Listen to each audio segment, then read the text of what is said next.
Moi, je suis Anaïs Zandel, je suis infirmière puéricultrice, directrice adjointe des Magnolias. Je suis accompagnée du coup. Bonjour, je suis Madame Cagnol Fanny. Je suis la maman d'Elena qui est accueillie à l'heure actuelle à la crèche des Magnolias. Et moi, je suis Alicia Touni et puis je suis éducatrice de jeunes enfants au Magnolias. Voilà. Alors, quand Cédric Chevalier nous a contactés pour intervenir aujourd'hui, sa demande initiale, c'était d'intervenir sur la scolarisation progressive. Voilà, on a préparé un petit diaporama qui retrace un petit peu comment l'inclusion est mise en place au Magnolia depuis notre ouverture en janvier 2020. Donc, on repart de notre commune. Du coup, on est une crèche située à La Valette, une commune d'environ 25 000 habitants, dans laquelle il y a 125 enfants qui perçoivent, de moins de 18 ans qui perçoivent l'AEEH, et les enfants de moins de 3 ans sont accompagnés au quotidien par environ 70 assistantes maternelles, une MAM, une micro-crèche, une ludothèque, et on est 2 établissements d'accueil de jeunes enfants municipaux sur la commune. Donc les Oliviers avec 80 agréments et les Magnolias avec 83 agréments. Merci. Merci. Alors voilà notre établissement. Voilà la photo de notre établissement. On a la chance effectivement d'être dans un établissement tout récent qui a été réfléchi pour accueillir au mieux les enfants. Donc la spécificité de notre établissement, c'est qu'on regroupe l'accueil familial et l'accueil collectif. Donc l'accueil familial a 39 agréments, donc 39 enfants sont accueillis par 12 assistantes maternelles. On accueille les enfants aussi bien au contrat qu'en accueil occasionnel. Et également sur l'accueil collectif, aussi bien en contrat qu'en accueil occasionnel, il y a 44 agréments répartis en 4 unités de vie. Les unités de vie, donc il y a une unité d'enfants qui ne marchent pas, qu'on appelle des non-marchands, une unité de vie de petits marchands et une unité de vie de marchands. Alors déjà rien que ça, dans l'idée de l'inclusion, c'est important pour nous de le dire comme ça, puisque l'unité de vie des petits marchands, c'est une unité qui a 8 ou 9 enfants accueillis à la journée, ce qui permet à un enfant avec des besoins spécifiques d'être accueilli dans un plus petit groupe. Voilà. C'était important pour nous de parler des différentes actions d'accompagnement à la parentalité qu'on met en place sur l'établissement, puisque les parents sont les premiers à nous guider dans cette démarche inclusive. Voilà.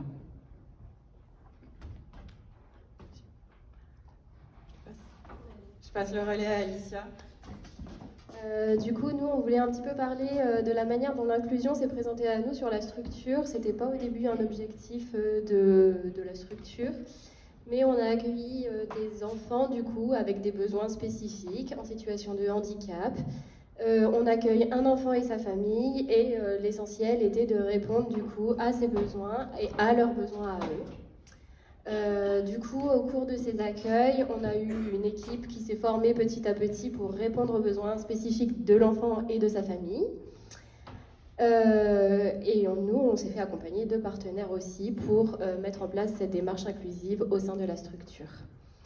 Cette démarche inclusive dans laquelle on s'est inscrit, du coup, s'est traduit par des formations de professionnels. Donc, avec Anaïs, nous nous sommes formés du coup aux troubles du spectre autistique, animés par la CAF. C'était pas. Alors, c'était pas spécifiquement.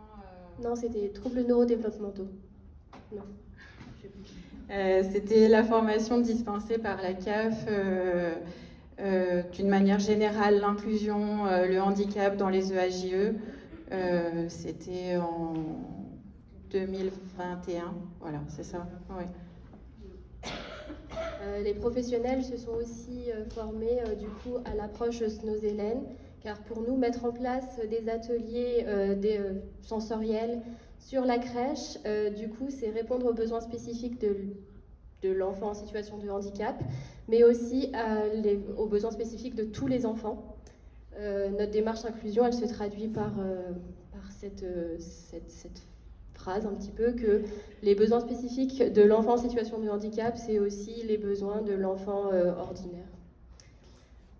Du coup, c'est pour ça que l'éveil sensoriel est présent au quotidien, du coup par des temps de transvasement, des temps d'éveil snozélène, mais aussi de yoga et d'éveil à la danse. Nous partageons aussi ces temps d'éveil du coup autour d'ateliers parents-enfants qui sont animés sur des temps spécifiques pour Noël ou pour le soir, ou autour d'accueil de 30 transmissions le soir. Cette démarche inclusive nous a amené progressivement en 2021 à proposer du coup une forme de scolarisation progressive pour un premier enfant accueilli chez une assistante maternelle. La scolarisation progressive, chez nous, ça se traduit par un enfant qui est accueilli sur la structure et qui a des temps le matin à l'école. Et voilà. Donc tu vas nous en parler un peu plus, Anaïs.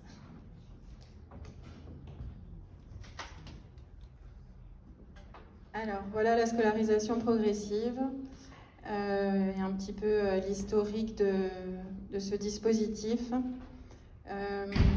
En 2020, il y avait un petit garçon qui était accueilli chez une assistante maternelle de la crèche familiale. Voilà, il était accueilli depuis qu'il était tout bébé. Et puis, en 2021, arrive le moment pour lui d'entrer à l'école. Avec eh bien une famille qui nous a ouvert la voie de la scolarisation progressive et qui nous a dit pour mon petit garçon ça va être compliqué en fait de rentrer à l'école tous les jours de la semaine et puis d'avoir ce nouveau rythme, donc qu'est-ce qu'on peut mettre en place ensemble pour que ça fonctionne. Voilà, une maman, une vraie partenaire et du coup on a réfléchi aux possibilités pour cette assistante maternelle qui était aussi, bien sûr, très engagée dans l'accompagnement de ce petit garçon et de cette famille depuis qu'il était bébé. Et donc, il a pu aller à l'école 2 matinées par semaine. Et l'assistante maternelle allait chercher ce petit garçon à 11h30 pour ensuite continuer la garde l'après-midi chez elle. Voilà, ce qui a permis du coup à ce petit garçon d'intégrer l'école à 3 ans, enfin à 3 ans et demi. On a poursuivi cela pendant 1 an avec une augmentation progressive du temps d'accueil à l'école en fin d'année, et puis l'année d'après il est uniquement allé à l'école.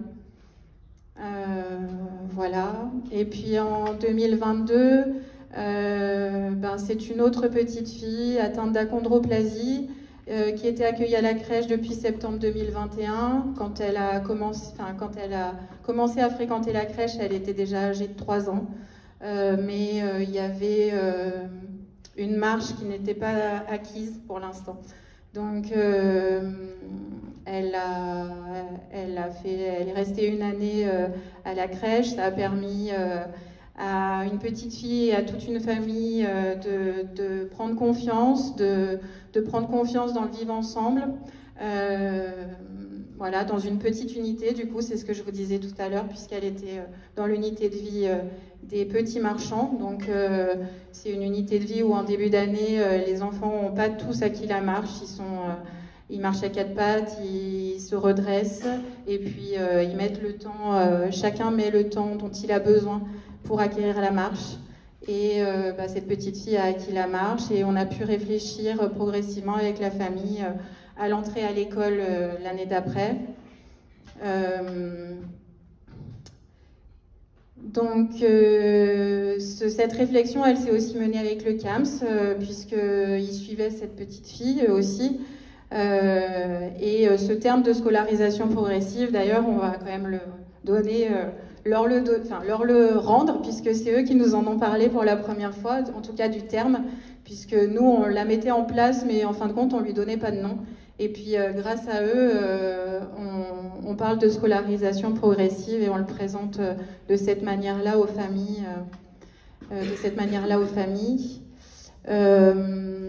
Alors, on a une grande chance, c'est que l'école où est scolarisée cette petite fille encore à l'heure actuelle et où est scolarisée Elena, elle est juste à côté de la crèche. Donc, du coup, Du coup, c'est une des professionnelles référentes de l'enfant à la crèche qui va chercher Elena au petit portillon qui communique entre les deux établissements. Alors, l'année dernière, c'était une ATSEM qui raccompagnait cette petite fille. Et puis, cette année, c'est l'AESH d'Elena qui l'amène au portillon qu'on a en commun. Voilà, alors, eh bien, pour cette petite fille aussi, 2022 aura suffi et le temps de scolarisation a augmenté progressivement au cours de 2022 et à ce jour, elle est à l'école toute la journée. Voilà, donc elle est rentrée un petit peu plus tard à l'école qu'un autre enfant qui n'a pas de handicap, mais les choses se sont passées en douceur, ça a permis à elle, à la famille, aussi à l'équipe, à l'institutrice, à la TSEM, de faire connaissance avec elle progressivement et que les choses s'installent en douceur. Et puis bien en 2023, voilà une troisième expérience de scolarisation progressive avec une petite fille qui est atteinte de déficience visuelle. Que nous avons commencé à accueillir à la crèche avec son frère jumeau lorsqu'ils avaient à peu près 14 mois. Enfin, leur maman sera peut-être plus précise sur l'âge.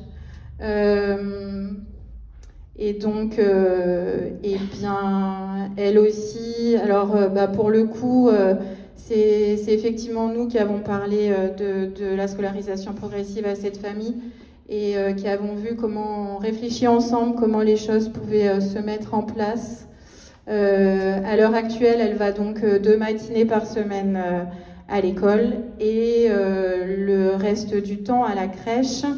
Ce qui est intéressant aussi dans cette idée d'inclusion, même si on est là pour parler de la scolarisation progressive, c'est de dire que Elena a pu bénéficier de prise en charge par l'orthoptiste et le psychomotricien qui la suivent depuis qu'elle est petite à la crèche.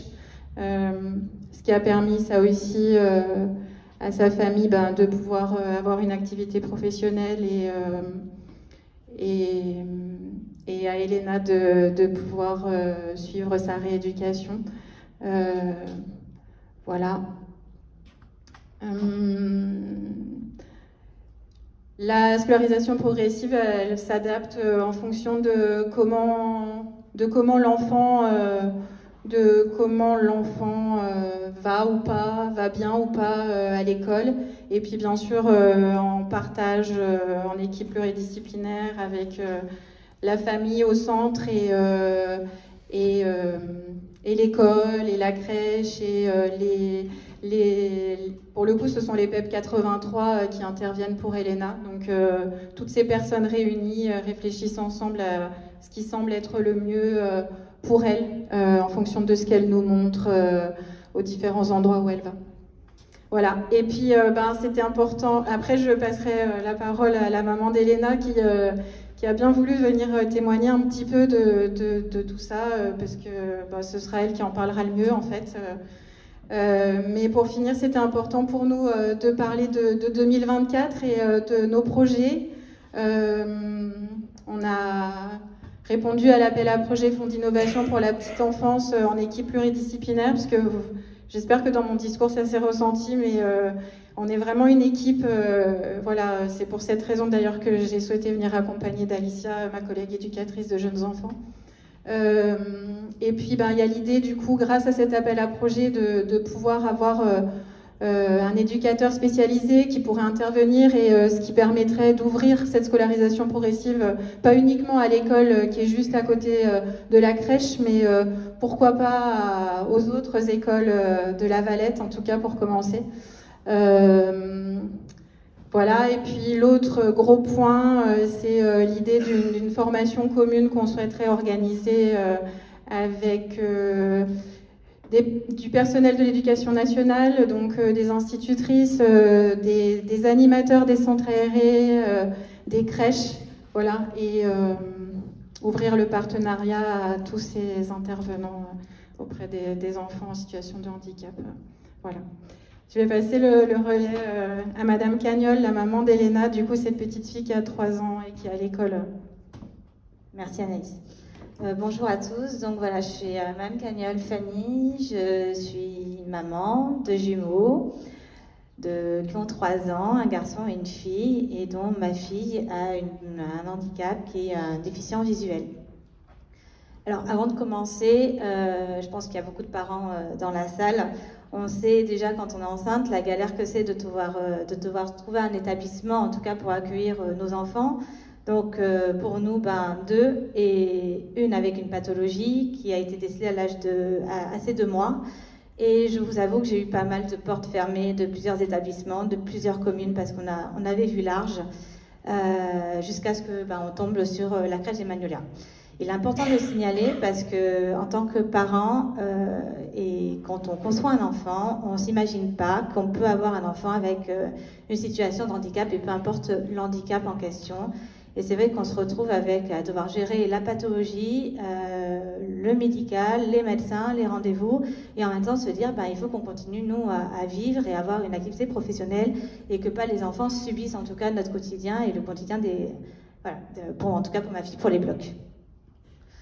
Donc, je tenais d'abord à vous remercier toutes les deux, et puis enfin toute l'équipe des Magnolias, parce que c'est vrai que quand on devient parent, on est déjà angoissé de base. Je pense que ça, c'est le premier sentiment qui arrive en premier. Et en plus, quand on doit lâcher nos enfants dans une crèche, ou à l'école, peu importe, on a toujours cette petite appréhension. Et en plus, quand on a un enfant avec une pathologie. Donc, ce qui s'est passé, c'est que on a envoyé le dossier, on a eu une réponse positive, et déjà dans un premier temps, on a eu un entretien avec Anaïs, je m'en souviens encore comme si c'était hier, qui a pris le temps pendant 1 heure de nous poser des questions sur la vie de l'enfant, des 2 enfants, la pathologie, ce qu'il fallait mettre en place, etc. On nous a proposé de revenir sur la crèche pendant 1 heure, où là on était attendu par la personne qui allait en fait s'occuper de nos enfants pendant 2 ans, et qui a pris le temps, je pense heure par heure, de ce que font les 2 enfants, en tout cas leur habitude de vie, et en se disant mais vous en faites pas, on adapte tout. Vous voulez que je me mette un peu plus au centre? Vous inquiétez pas, vous inquiétez pas. On s'adapte. Finalement, l'enfant, il a juste eu à s'adapter à une chose, qui est l'heure du repas. Voilà, chez nous, il mangeait plus vers 12h30, et là, il mangeait à 11h. Voilà, c'est le seul truc où il y a eu, en tout cas, une différence entre la maison et la crèche. Il y a eu également la rencontre avec le pédiatre, et on est arrivé le premier jour en mode parents. Trop bien, nos enfants vont enfin à la crèche, on va pouvoir reprendre une activité, mais en attendant, comment ça va se passer? Et en fait, ça s'est très très bien passé. Voilà. Bon, ça a été une intégration progressive, avec une demi-journée d'abord, puis après des journées complètes. Et en fait, ce qui nous a marqué et qui nous marque encore aujourd'hui, c'est que l'ensemble de l'équipe, l'ensemble des professionnels des Magnolias en tout cas, étaient au courant des recommandations, même peut-être pas de la pathologie, mais en tout cas des besoins de notre fille. Voilà. Et jusqu'à la personne qui nettoie les bureaux, les salles, qui nous a dit vous en faites pas, Elena, elle est sortie avec ses lunettes de soleil. Et là, on est resté un peu bête, parce que on s'est dit waouh, quoi, ça fait même pas 1 semaine, et déjà ils connaissent bien notre fille, et ils la mettent en sécurité, et ils ont pris en compte leurs besoins. Voilà.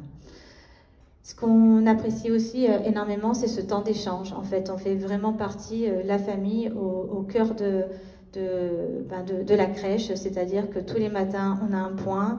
Tous les soirs, quand on va chercher nos enfants, on a également un point, et notamment les évolutions, et ce qui nous permet d'être en confiance, de savoir ce qui se passe au fur et à mesure de la journée, même des progrès des enfants et de notre fille, entre autres, de choses que nous, le week-end, on ne voit pas forcément, mais par contre qu'à la crèche, ça se passe, et notamment la relation avec les autres enfants, parce que vous doutez bien qu'une enfant avec un déficient visuel, forcément, elle se sent un peu agressée déjà par l'ensemble des soins qu'elle a subis et qu'elle subit encore aujourd'hui, mais également par les autres enfants qui sont brusques à cet âge-là, et que forcément, elle ne voit pas forcément arriver. Et moi, ma principale crainte, et je l'avais bien signalé, c'était qu'elle se retrouve dans un coin et en mode on m'oublie, elle parle pas, elle est tranquille, elle joue avec ses jouets, elle est super autonome, mais par contre, niveau relation, zéro pointé. Et absolument pas.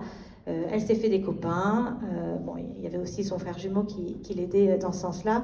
Mais en tout cas, elle ne s'est pas que focalisée sur elle-même. Et ça, c'est grâce, en tout cas, au personnel et voilà, tout ce qui a été mis en place avec l'équipe. Anaïs vous en a parlé. On a déclenché, nous, en tant que parents, parce que on en avait entendu parler, le PEPS 83, qui est juste à côté, qui est spécialisé soit dans la déficience auditive, soit dans la déficience visuelle, avec une équipe pluridisciplinaire. Et il était important pour nous que notre fille continue à avoir de la rééducation tout en pouvant avoir du temps pour jouer. Et jouer à la maison, c'est pas la même chose que jouer avec d'autres enfants et dans un contexte avec une équipe qui est formée, des jeux, voilà. Donc j'en ai parlé à la crèche qui m'ont dit mais non, vous en faites pas, il n'y a aucun souci. Ils peuvent même intervenir, il faut qu'on voit la modalité parce que c'était nouveau, mais ils peuvent même intervenir sur le temps de la crèche et on verra pour mettre à disposition des locaux, un temps dédié, et c'est exactement ce qui s'est passé.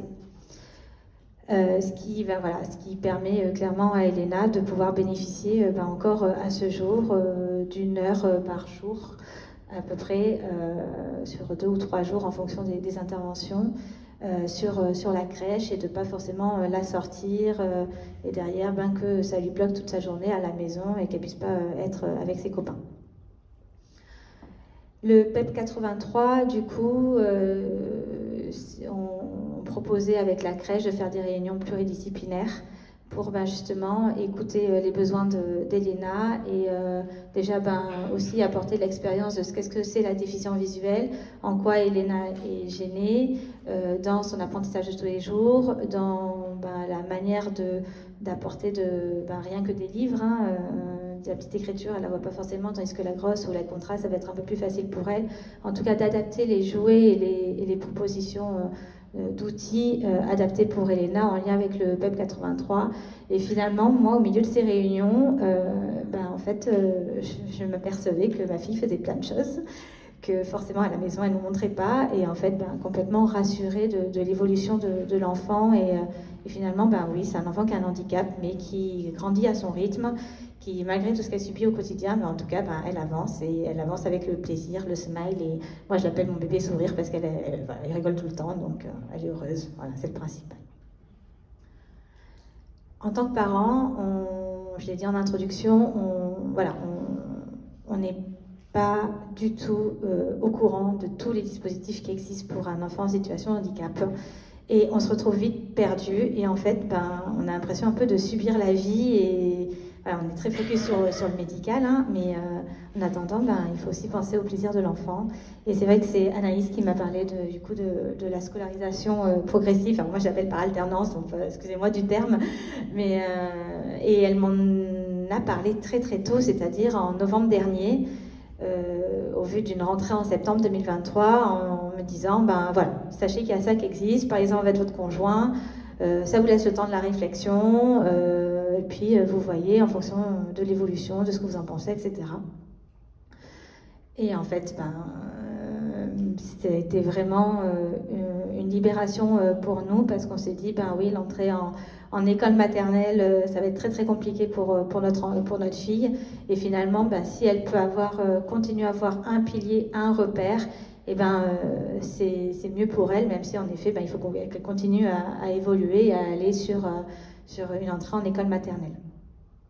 Je tenais à remercier la mairie de La Valette, je ne sais pas si elle est présente dans la salle, mais parce qu'en fait, on habite Toulon, que c'est pas de notre secteur, La Valette, et on a fait une demande de dérogation, et ils ont accepté, le fait que l'on demande l'école maternelle qui est juste à côté de la crèche, pour justement avoir ce pilier là pour Elena, et derrière avoir juste un portail à traverser, et voilà, c'était très important pour nous.